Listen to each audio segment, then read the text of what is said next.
Pebisnis sering menganggap bahwa agar suatu perjanjian atau kontrak aman, maka harus ke notaris. Apa benar? Notaris adalah pejabat umum yang berwenang untuk membuat akta otentik dan memiliki kewenangan lainnya sebagaimana dimaksud dalam Undang-Undang Jabatan Notaris atau berdasarkan undang-undang lainnya. Sedangkan akta notaris adalah akta otentik yang dibuat oleh atau di hadapan notaris menurut bentuk dan tata cara yang ditetapkan dalam UU JR. Jadi, apakah kontrak yang dibuat di hadapan notaris lebih aman? Pada dasarnya, pembuktian dengan tulisan dapat dilakukan oleh tulisan autentik atau dengan tulisan di bawah tangan. Namun, suatu akta otentik merupakan suatu bukti yang sempurna, yaitu tentang keberadaannya dan tentang isinya. Walaupun kontrak yang dibuat secara notaril merupakan akta otentik, tidak berarti kontrak tersebut bebas sengketa, dan risiko terjadinya kelalaian atau awan prestasi tetaplah ada. Tapi jika terjadi sengketa dan dilakukan pembuktian di pengadilan, kekuatan pembuktian suatu kontrak yang dibuat dengan akta otentik merupakan suatu bukti yang sempurna.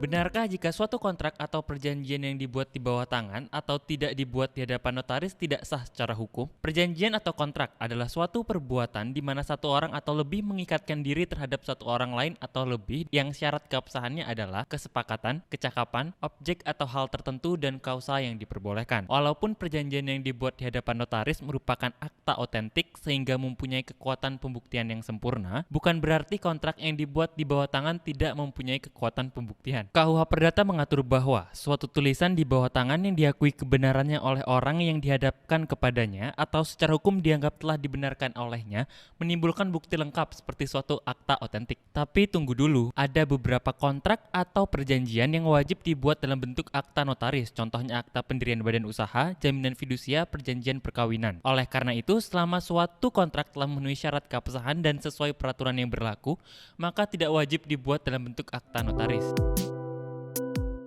Kalau jual beli tanah wajib akta notaris? Tidak, tapi wajib dengan akta PPAT atau penjabat pembuat akta tanah. Walaupun banyak notaris yang merangkap pula sebagai PPAT, tapi tidak semua PPAT adalah notaris. Dan sebaliknya, tidak semua notaris adalah PPAT. Jadi ingat, agar tidak menghadap orang yang salah untuk transaksi tanah, kita harus mencari PPAT dan bukan notaris ya. Nah, apa nih perbedaan antara notaris dan PPAT? Cek selengkapnya di